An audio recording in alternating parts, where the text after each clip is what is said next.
അപൂർവപുത്രന്മാർ പടം പ്രൊഡ്യൂസറാണ്. പടം കണ്ടിട്ട് എങ്ങനെയുണ്ട്? ഞാൻ നേരത്തെ കണ്ടതാണ്. ഓഡിയൻസിന്റെ കൂടെയുള്ള ഒരു ഫീല് അത് വേറെ തന്നെയാണ്. ഇങ്ങനത്തെ ഒരു കൺസെപ്റ്റ് വന്നപ്പോൾ അത് പുറത്തേക്ക് പോകുമ്പോൾ എങ്ങനെയായിരിക്കും?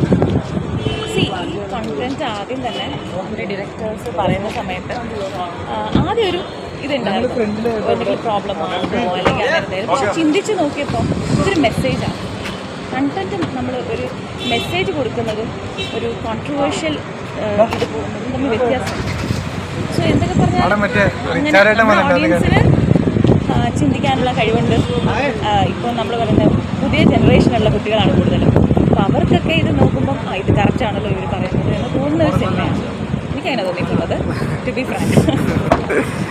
പടം മൊത്തത്തിൽ ഓവറോൾ നല്ല ഒരു സിനിമയായിട്ടാണ് എനിക്ക് തോന്നിയത്. ഇങ്ങനത്തെ ഒരു കൺസെപ്റ്റ് ആയപ്പോഴത്തേക്കും പുറത്തേക്ക് പോകുമ്പോൾ ഞാൻ ആലോചിച്ചായിരുന്നു, ഇതുപോലെ മതവിഭാഗത്തിൽപ്പെട്ടാണ് പറയുന്നത്, ഇത് ജനങ്ങൾ കാണുമ്പോൾ എങ്ങനെയായിരിക്കും പ്രതികരിക്കണമെന്നൊക്കെ ഒരു എനിക്കിത് തോന്നിയാണ്, കൺഫ്യൂഷൻ തോന്നിയാണ്.